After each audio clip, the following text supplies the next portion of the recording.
আসসালামু আলাইকুম, welcome to আয়াত ব্লগ। সবাই কেমন আছেন? আলহামদুলিল্লাহ, আমিও ভালো আছি। আপনাদের সঙ্গে আজকে শেয়ার করব আমি কি রান্না করলাম দুপুরে। চলুন শুরু করা যাক। প্রথমে আমি মুগ ডালটা সিদ্ধ করে নেব। মুগ ডালটা তেলে ভেজে তারপরে পানি দিয়ে নেব। মুগ ডালটা হালকা সিদ্ধ হয়ে গেলে নামিয়ে ফেলব। বেশি সিদ্ধ করা লাগবে না, কারণ রান্নার সময় তখন সিদ্ধ হয়ে যাবে। তারপরে আমি ভাতটা বসাই দিলাম। ভাতটাই দেখুন রান্না হয়ে গেছে। এখন মুগ ডালটা রান্না করব। প্রথমে তেলের মধ্যে তেজপাতা, গরম মশলা দিয়ে একটু নাড়ার পরে বাটা মশলা দিয়ে হলুদ মরিচ দিয়ে চর্বিটা দিয়ে দিছি। দেখুন চর্বি হয়ে গেলে একটু মুগ ডালটা দিয়ে দিছি। মুগ ডালটা নাড়াচাড়ার পরে একটু মুগ ডালের মধ্যে পানি দিয়ে দিব, দিয়ে আবার একটু ঢেকে দিব। মুগ ডালটা হয়ে যাবে।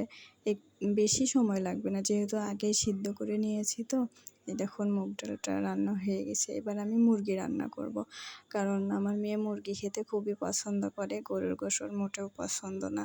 এই জন্য বেশিরভাগ আমি মুরগি রান্না করি। বাটা মশলার মধ্যে আমি হলুদ মরিচের গুঁড়া ধনিয়া গুঁড়া সব দিয়ে দিচ্ছি, দিয়ে নাড়াচাড়া করে নিব।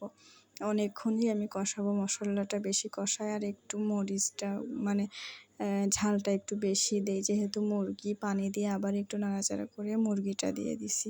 মুরগি দেওয়ার পরে এবার একটু নাড়াচাড়া করে নিলাম। আলু দিছি, কারণ আলু আমার মেয়ের খুবই পছন্দ।